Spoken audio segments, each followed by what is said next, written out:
नमस्कार, मैं हूं हेमंत और आप देख रहे हैं मेवाड़ आज तक न्यूज। शरीर कहीं और तो हाथ का कटा हुआ पंजा कहीं और। हम बात कर रहे हैं एक ऐसी मर्डर मिस्ट्री की जिसमें पुलिस का कहना है कि आत्महत्या, वहीं दूसरी ओर परिजनों का कहना है कि यह हत्या है।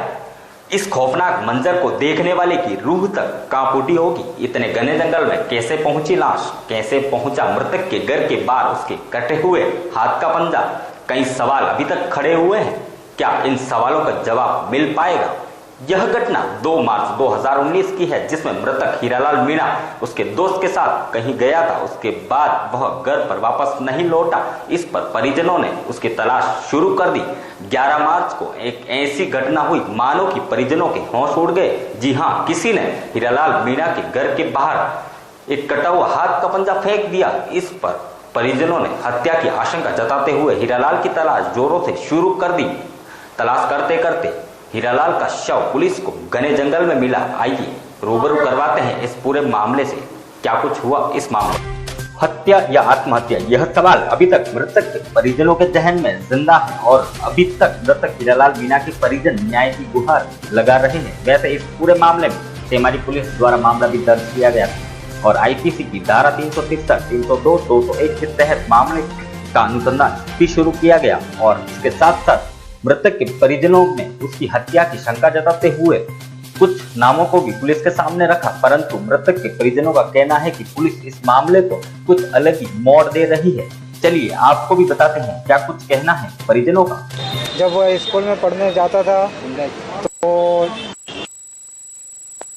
शीतला सातवीं में आती है ना, वो मेले के लिए निकला था और कोई दोस्त उसे उठा के ले गया था उधर कुंडा की तरफ। फिर मेरे बेटा वो दोस्त उतार के चला गया कुंडा की तरफ। दोस्त मेरा बेटा वहीं हेडपम्प में पानी पी रहा था। जब वो नातू का लड़का बेटा अमित और उसका परिवार वाले लोग आए, मेरे बेटे को मारपीट की। फिर वहाँ हमारा गांव का ही लड़का आया, उसको छुड़ाया और घर तरफ भेज दिया हीरा का मेरे बेटे को। फिर थोड़ा दिन छुट्टी पड़ी, मेरे बेटे स्कूल गया। स्कूल गाँव में फिर वो अमित, जो अमित है ना उसका लड़की का भाई, उसने दूसरे लड़के भेजे जो टहलाने के और सरड़ा के।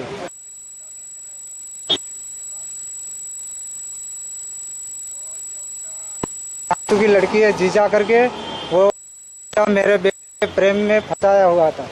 ये नहीं बात कर रहा था तो भी वो जबरदस्ती फोन करती और दूसरे से साथ वो करवाती थी। ठीक है, तो फिर वो वहाँ स्कूल छोड़ दी। दो बार झगड़ा हुआ, स्कूल छोड़ दी। फिर दिवाली की छुट्टी पड़ी। फिर इसने ये गया अहमदाबाद से वापस आया घर पे ही था। फिर घर पे था तो ये हमने फ़ोन उसे बार बार फ़ोन करता थी वो लड़की, तो हमने फ़ोन ले लिया था। तो ये इसके मेरे घरवाली के पास फ़ोन था, वो बार बार फ़ोन करती थी। हमने बेटे से पूछा कि फ़ोन किया था, वो बेटा बोला नहीं मेरे फ़ोन बार बार। इसके बाद हम बेटे को कुंडा की तरफ नहीं जाने दे रहे थे। वो लड़की खुद आई हमारे घर पे वहाँ मिलने के लिए। फिर 7 दिन के बाद कुलदीप नाम का लड़का, ये शायद जीजा ने भेजो या वो कुलदीप खुद आओ, मेरे बेटे को ले गया और शाम तक वापस नहीं आया घर पे।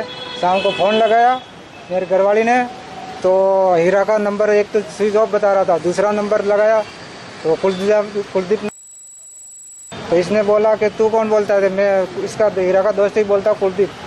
तो हीरा का फ़ोन तेरे पास कैसे आया? कि नहीं, हीरा का फ़ोन मेरे पास है। तो हीरा कहाँ गया? हीरा घर के वहाँ तुम्हारे यहाँ छोड़ दिया। घर के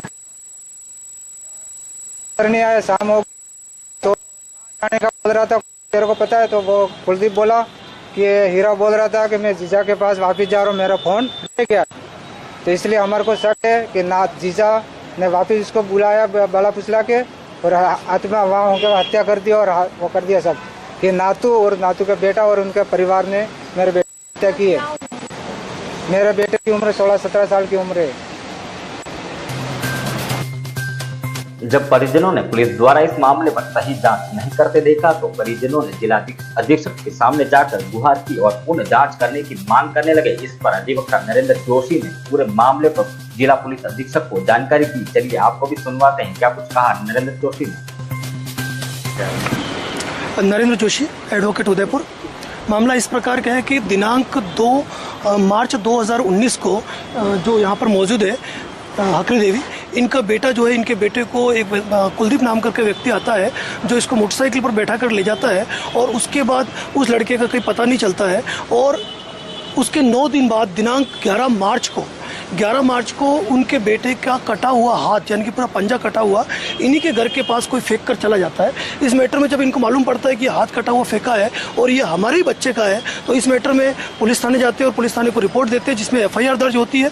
और उस FIR दर्ज होने के बाद पुलिस पूरी अपनी मुस्तैदी के साथ शव को तलाश करती है और मोबाइल लोकेशन की लैटिट्यूड के आधार पर पुलिस उस व्यक्ति को जंगल के अंदर उसकी लाश मिलती है, उस लाश को वो लेते हैं। और लाश को लेने के बाद एक्चुअली FIR के मैटर में पुलिस इन्वेस्टिगेशन करती है और इन्वेस्टिगेशन करने के बाद पुलिस इस मैटर को कुल मिला के ये बता रही है कि उसने सुसाइड किया है, जबकि पूरा गांव इसमें रोष व्याप्त है। आज गांव के 100 से 150 से की संख्या में लोग आए, जिन्होंने जिला कलेक्टर साहब को, IG साहब को और SP साहब को रिपोर्ट दी है कि इस मामले में स्पष्ट जाँच कराए, इस मामले में हत्यारों को सजा दिलवाए। क्योंकि वास्तविकता ये है कि इनके बच्चे का कुछ माह पहले कुछ लोगों ने अपहरण कर लिया था, जब ये 20,000 रुपये देकर छुड़ा के लाए थे।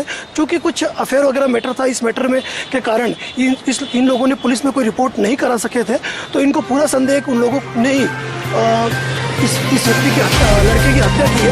और दूसरा सबसे बड़ी बात यह कि जब लड़के का शव बरामद हुआ तो उसके मरने के बाद भी उस लड़के के मोबाइल फ़ोन चालू थे, जिसपे कि कुलदीप नाम का व्यक्ति बात कर रहा था। लेकिन एक्चुअली पुलिस मैटर पर पर्दा डाल के इसको आत्महत्या साबित करने पर आमद आई।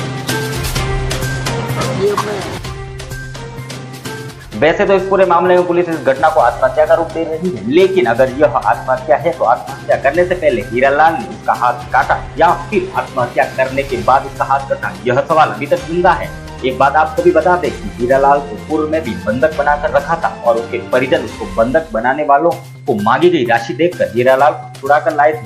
अब देखने वाली बात यह है कि पुलिस इस पूरे मामले की जाँच हत्या के रूप में देखकर करती है या फिर आत्महत्या का रूप देकर इस मामले को पूर्ण करेगी। उदयपुर से हेमंत सिंह के साथ मेवाड़ आज तक न्यूज की रिपोर्ट।